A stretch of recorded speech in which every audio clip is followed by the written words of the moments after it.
Hi guys, what's up? This is Ryan and welcome back to the fantastic episode of the End Files. Ito lang nakayanan ng background ko today, so pagpasensya nyo na, but it's all good. Ngayon gusto ko ituloy yung informations na sinare ko sa inyo. May dumadang sasakyan. Like I said, gusto ko lang ituloy yung information na sinishare ko sa inyo tungkol sa tips for OFW na umuwi ng Pilipinas.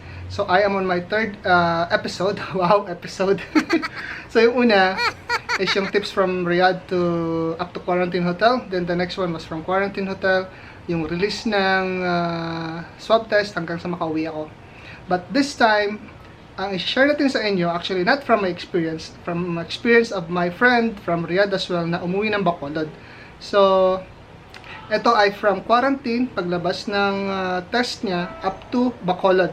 So, sa lahat ng uwi ng probinsya, pwedeng ito ang ma-experience nyo, pwede namang iba din, pero this is just the experience of my friend. I will call her Tita Dolores from Bacolod. Shout out to Tita Dolores. Thank you so much for sharing your story. And I will share it to you guys for your informations, you know. But before that, I just want to say thank you for all the supporters. Sa lahat ng nanood ng first video ko about tips for returning OFW. It's 11k views now. Wow! Clap your hands! And the next one is almost more than 1k as well. So sana supportahan nyo rin yung pangalawang video ko at itong pangatlong video na to ay supportahan nyo rin. Link is on the cards. Dito ba o dito? Basta dito. Yan. So thank you so much. And also, I just want to say shout out to Team Sapat na, Team Forever Global, and other teams like Team Wallastick, Team Wonders, Team Mayora, Team Kapoy Oy. Maraming salamat sa pagsuporta. And let's begin. Intro. Pasok!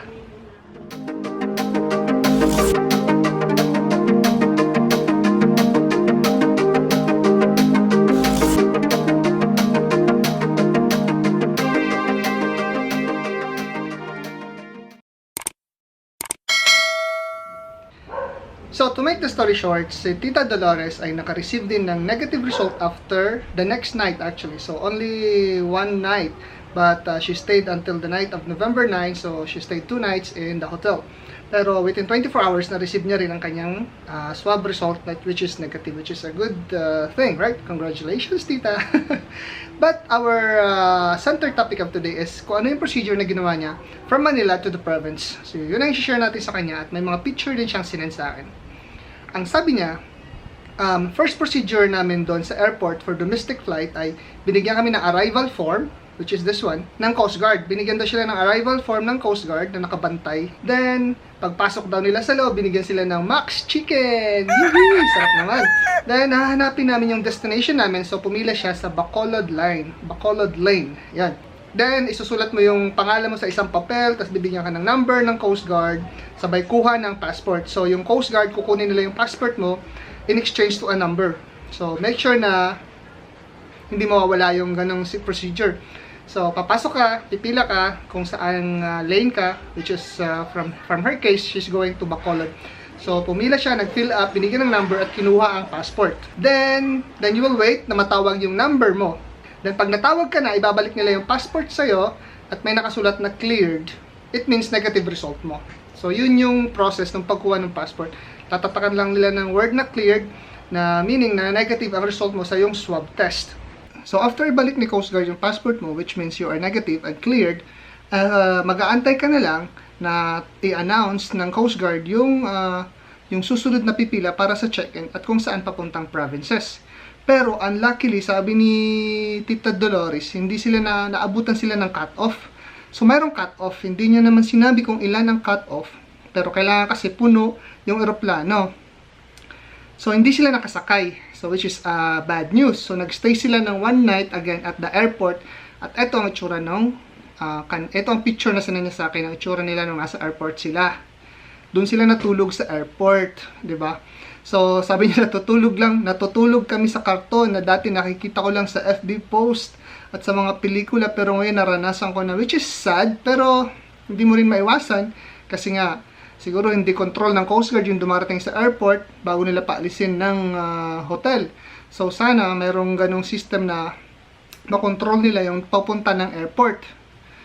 So malaking proseso yun, pero sana may gumawa ng paraan para naman hindi maging kawawa ang mga OFW natin na matutulog ng isang araw sa airport kasi naabutan ng cut-off ng lipad ng eroplano.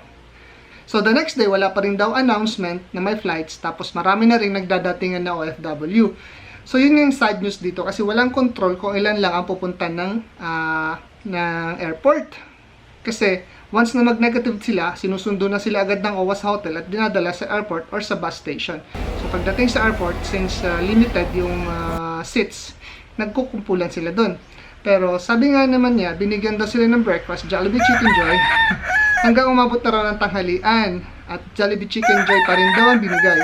So, finally daw, nakapag-check-in siya at 2 p.m. So, meaning, one night siya doon, and then until the next almost half day, 2 p.m., which is napaka-exhausting talaga. So, sana naman magawa ng paraan ng OWA na malimit ang pagdating ng OFW from the hotel to the airport.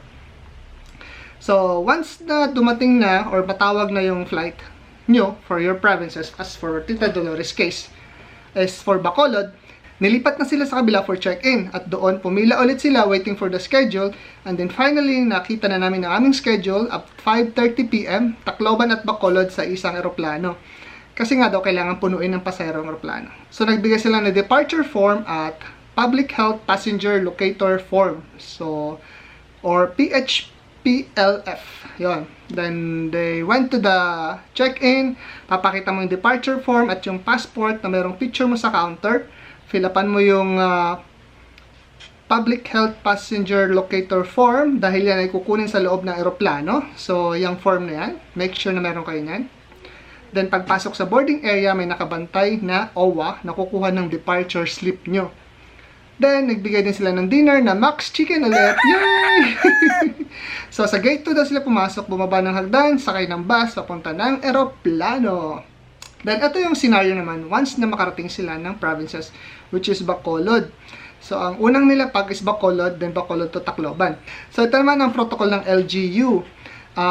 Pumila daw sila, susulat sila sa isang papel, or tapos may briefing, and then bago kunin ng mga bagahe. Iba ang procedure ng ibang provinces. So this is the procedure of Bacolod province, right? So we're lucky na yung procedure ng Bacolod was very smooth and good. May mga LGU na naka-PPE pa, yung complete suit, na kumukuha ng bagahe nila at dadaling sa bus. Tapos naka-convoy daw sila ng may police at rescue team. Wow! Para daw sila mga artista at marami pang tumitingin sa amin, sabi niya. So, last destination was our National Government Center.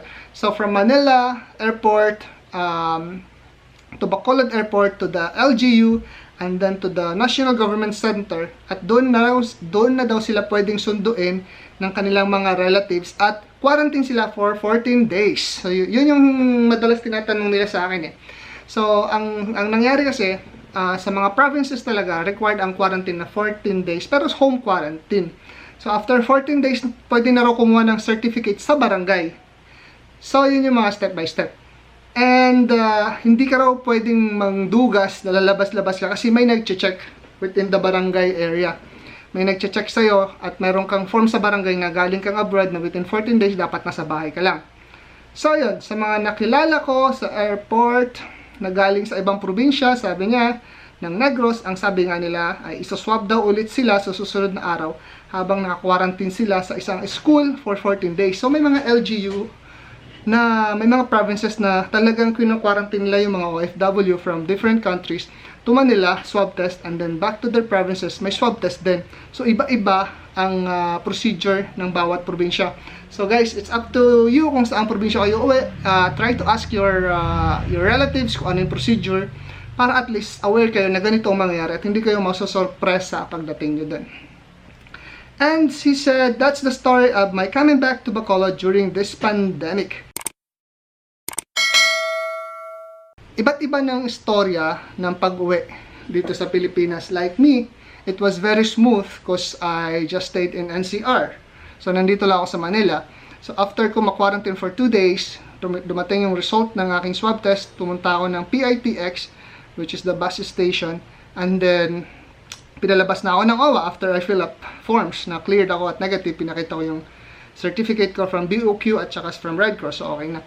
As for the case ni Tita Dolores, na uuwi pa ng probinsya, Once you receive your negative result from Red Cross, meron silang ibibigay na link down. It's uwian na, something like that. Ito yun.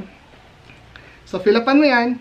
And I'm sure na meron yung record diretso sa OWA. Kasi pagdating nila sa OWA, hiningi lang nila yung passport ni Tita, tsaka may mga fill upan lang na forms. The bad news is, mayroon palang quota. So, hindi naman natin malaman kung ilan ang quota. At maraming mga OFW ang nag-i-stay sa airport.